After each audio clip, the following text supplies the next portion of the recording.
முத்தமிழறிஞர் கலைஞர் அவர்கள் தென்குமரி முனையில் நிறுவி அந்த சிலைக்கு வெள்ளி விழா காணும் நிகழ்ச்சியை மாண்புமிகு தமிழ்நாடு முதலமைச்சர் தளபதி அண்ணன் மு.க. ஸ்டாலின் அவர்கள் மிகச்சிறப்பாக இங்கே கொண்டாட இருக்கிறார்கள்.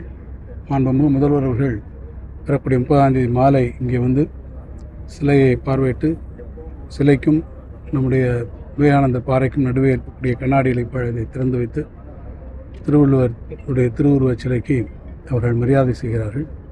அதனைத் தொடர்ந்து நம்முடைய திருவள்ளுவரின் திருக்குறளையும் கொண்டாடக்கூடிய பல்வேறு நிகழ்வுகள், பட்டிமன்றங்கள், கருத்தரங்கங்கள், கலை நிகழ்ச்சிகள் நம்முடைய அரசின் சார்பில் மிக சிறப்பாக ஏற்பாடு செய்யப்பட்டிருக்கிறது. மாவட்ட ஆட்சித்தலைவர் அவர்கள் அதற்கான ஏற்பாடுகள் எல்லாம் இங்கே மிக சிறப்பான வகையில் விரிவான வகையில் செய்திருக்கிறார்கள்.